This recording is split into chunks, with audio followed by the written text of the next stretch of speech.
Look, I mean, the thing about gold and Bitcoin is Bitcoin pretends to be digital gold. I mean, that's part of the marketing spiel of Bitcoin that, hey, Bitcoin is better than gold, but it's got nothing in common with gold. Gold is a commodity, gold is a metal. Bitcoin is neither. I mean, Bitcoin is just a digital token. It's something that people speculate with. Gold is not a speculative asset. I mean, gold is a conservative, safe haven store of value. So the conversation really shouldn't be about Bitcoin versus gold. It should be Bitcoin versus Ether or one of the other, 12,000 cryptocurrencies, or should I buy Bitcoin or an NFT or maybe a meme stock? What should I gamble on? Where should I try to bet that, other people are going to come in and pay a higher price? Gold is the opposite of what Bitcoin is, right? Bitcoin is not a store of value because there's no value there to store. I mean, Bitcoin has a price, and when you're buying Bitcoin, you're just speculating that the price goes up. You're not storing anything. You're not conserving anything. Gold is a store of value because gold is a metal that is used throughout the economy, throughout industry. There are lots of uses for gold. There are probably many uses for gold that haven't even been developed yet, but may be developed in 500 years or 1,000 years, and they'll use the gold that we have right now, that we're storing, that we're not, using, because gold doesn't erode, it doesn't tarnish, it doesn't lose any of its properties over time. So it's the ideal store of value, and it worked great as money for thousands of years. We're not really using it as a monetary unit today. It's more used as a metal, but it is also used as a store of value.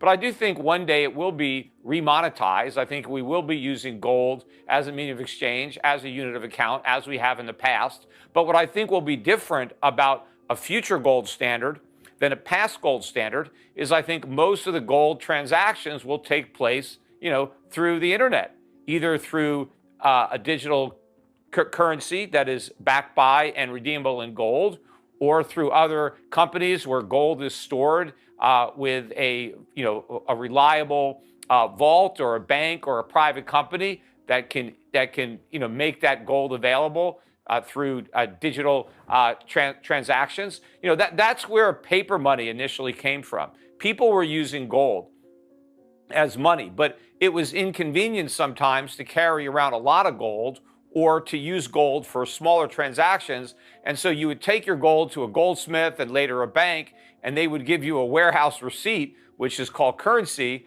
And so you could transact in the currency. But what gave the currency value, because it was just made of paper, what gave the currency value is that it was an IOU for actual gold that was on deposit someplace else. Well, in the modern world, instead of having a piece of paper that evidences ownership of gold that you transact, you can have a digital version of that piece of paper that evidences ownership and transact in that. And then you can use your gold to buy a cup of coffee because you can break down an ounce of gold into fractions of a gram.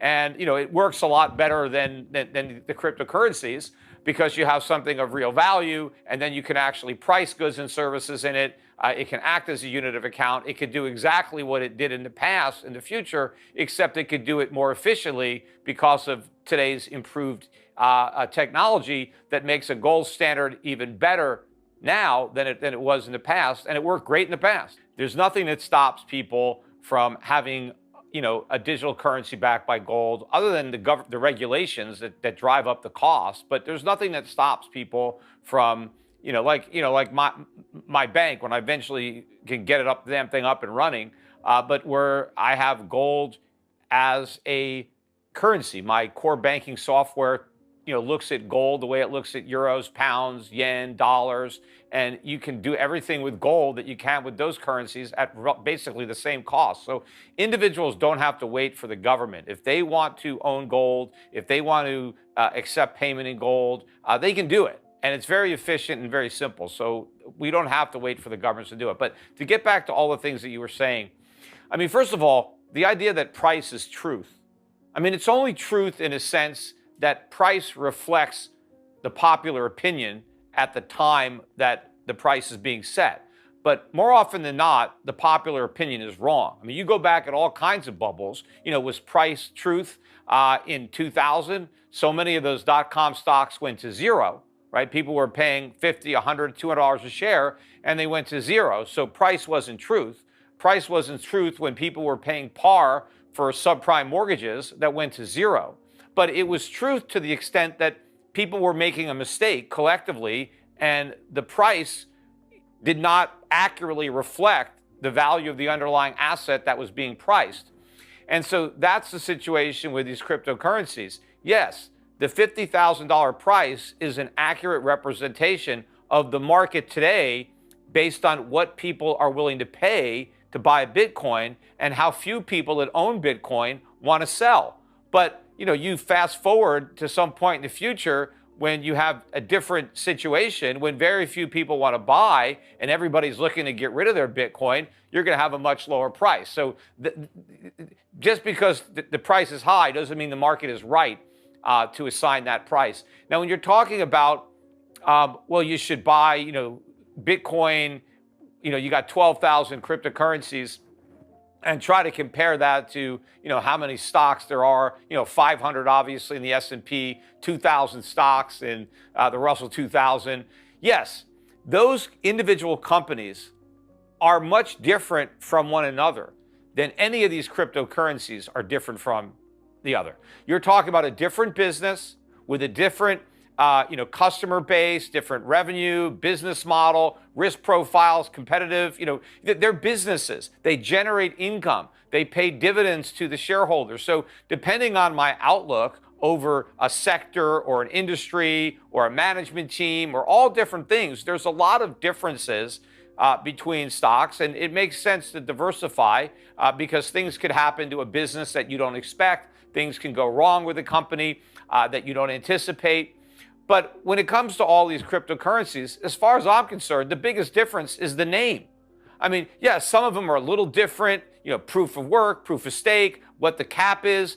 Bitcoin is 21 million. There's nothing magical about that number. There are plenty of other cryptocurrencies that also have caps. There are other cryptocurrencies that have an inflation rate that's built in at a very low level. I mean, there's all sorts of gimmicks out there, and they're going to keep coming up with new ones. As long as there's demand, as long as there are people out there willing to buy these things, the supply is going to keep growing and growing and growing.